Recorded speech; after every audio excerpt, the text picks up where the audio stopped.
মা বিরিয়ানি রান্না করলে এত মজা হয়, সবচেয়ে বড় কথা এত বেশি ঘ্রাণ হয় যে খাওয়ার জন্য সবাই অস্থির হয়ে যায়। কখনোই মায়ের বিরিয়ানি আমি সাজিয়ে গুছিয়ে ভিডিও করে দেখাতে পারি না। আসলে হাতের একটা জোশ থাকে সবার আলাদা আলাদা, তাই না? মায়ের রান্না করে আজকে বিরিয়ানির ভিডিও দেখাচ্ছি, ইনশাল্লাহ অনেক ভালো লাগবে। একটা শেয়ার দিয়ে রাখবেন ভালো লাগলে, যেন বানানোর সময় আপনারা রেসিপিটা দেখে নিতে পারেন। মা প্রথমে মশলাটা রেডি করে নিচ্ছেন। তার জন্য 1 চা চামচ শাহি জিরা, 2 চা চামচ পোস্তদানা আর বড় 1 মুঠো বাদাম, কাজু আর এখানে কাঠবাদাম আছে 10-12টা করে, সাদা ও কালো গোলমরিচ। এখানে আছে ছোট্ট একটা স্টার অ্যানিস বা তারা মশলা, একটা জয়ফল ভেঙে ভিতরের 4 ভাগের 1 ভাগ নিয়েছে, 2টা নিয়েছে জয়ত্রী পাতা। এই সব কিছুকে ব্লেন্ডারের মধ্যে নিয়ে সাথে একটু পেঁয়াজ দিয়ে খুব ভালোভাবে মিহি করে আমরা পেস্ট তৈরি করে নিই। মশলাগুলোকে ফুটন্ত গরম পানি বা গরম দুধের মধ্যে কিছুক্ষণ ভিজিয়ে রাখলে নরম হয়ে যায়, সেক্ষেত্রে ব্লেন্ড করতে বা পাটায় বেটে নিতে অনেক সহজ হয়। আর এদিকে প্যান গরম করে তার মধ্যে 200 ml এর মতো তেল দিয়ে দারচিনি, এলাচ, তেজপাতা, লবঙ্গ দিয়ে মা ফোড়ন দিয়ে ঘ্রাণ ছোটার পরে এর মধ্যে ছোট ছোট করে কেটে রাখা মাংস দিয়ে দিচ্ছে। হুবহু একইভাবে মা মুরগি দিয়ে, খাসি দিয়ে, গরুর মাংস দিয়ে সবকিছু দিয়ে বিরিয়ানি রান্না করে, খেতে অনেক মজা হয়। চাইলে যে কোনো কিছুর মাংস দিয়ে হুবহু এইভাবে বিরিয়ানিটা রান্না করা যাবে। তারপর মা এখানে দিয়ে দিচ্ছে 2 টেবিল চামচ করে আদা পেস্ট, রসুন পেস্ট আর হচ্ছে টক দই। বিরিয়ানির এই মাংসটা রান্না করার সময় টক দইটা দিলে কিন্তু টেস্টটা অনেক বাড়ে আর খুব দ্রুত সেদ্ধ হয়।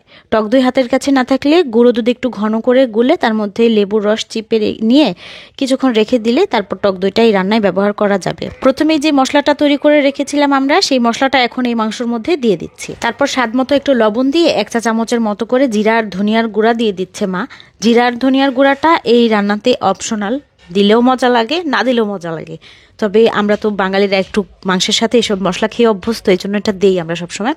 আর ঝালের জন্য মা প্রায় মুঠি ভর্তি 1 মুঠি কাঁচামরিচ দিয়ে দিয়েছে আর 1 মুঠির মতো পেঁয়াজ দিল কুচি করা। এর আগেও কিন্তু মশলার সাথে আমরা বাটা পেঁয়াজ ব্যবহার করেছি। এখন এটাকে নেড়ে চেড়ে সব কিছুর সাথে মিশিয়ে ঢাকনা দিয়ে ঢেকে কম আঁচে রান্না করছি আমরা। এটার মধ্যে কোনো ধরনের পানি ব্যবহার করব না। এই মাংস থেকে যা পানি উঠে আসবে এই পানি দিয়ে মাংসটা সিদ্ধ করব। আর এদিকে পেঁয়াজের বেরেস্তা করা নেওয়া হয়েছে, অর্ধেকটা বেরেস্তা এখন এই মাংসের মধ্যে আমরা দিয়ে দিই। এখন কম আঁচে ঢাকনা দিয়ে ঢেকে কিছুক্ষণ পরপর একটু নেড়ে দিয়ে মাংসটাকে প্রপার রান্না করে নেব প্রায় 80%-এর মতো। মাংসটা প্রায় যখন সেদ্ধ হয়ে এসেছে আর তেল ভেসে এসেছে, তখন এর মধ্যে চিনি গুঁড়া, পোলাওয়ের চাল ধুয়ে পানি ঝরিয়ে কষানো মাংসের মধ্যে আমরা চালগুলো দিয়ে দিলাম। এভাবে চাল দিলে কেউ ভাববেন না যে মাংসটা পানসে হয়ে যাবে বা খেতে ভালো লাগবে না।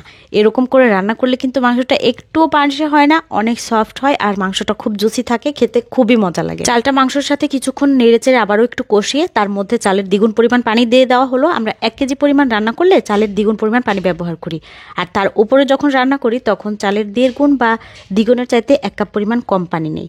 কিছু মটরশুঁটি মায়ের মধ্যে দিয়ে দিয়েছে, 3 টেবিল চামচের মতো গুঁড়া দুধ দিয়ে দিলাম আমরা। তারপর গুঁড়া দুধটাকে নেড়ে মিক্স করে নিচ্ছি।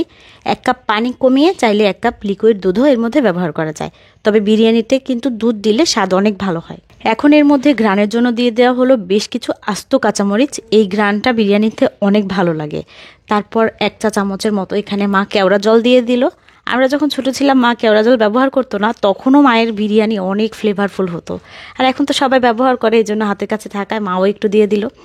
আর চালের জন্য যতটুকু পানি লাগছে এখানে লবণটা চেখে তারপর মায়ের মধ্যে স্বাদ মতো লবণ দিয়ে দিয়েছে।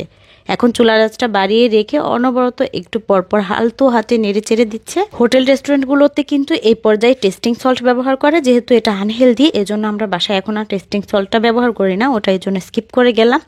তবে হোটেল রেস্টুরেন্ট বাবুর্চিরা কিন্তু টেস্টিং সল্টটা ব্যবহার করে, এজন্য স্বাদে মুখে দিলেই তাদের স্বাদটা অন্যরকম লাগে।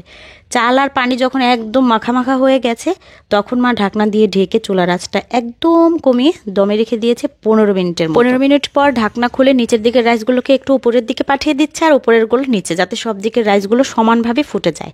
আর রান্নার একদম শেষ পর্যায়ে 2 টেবিল চামচের মতো ঘি ব্যবহার করলো।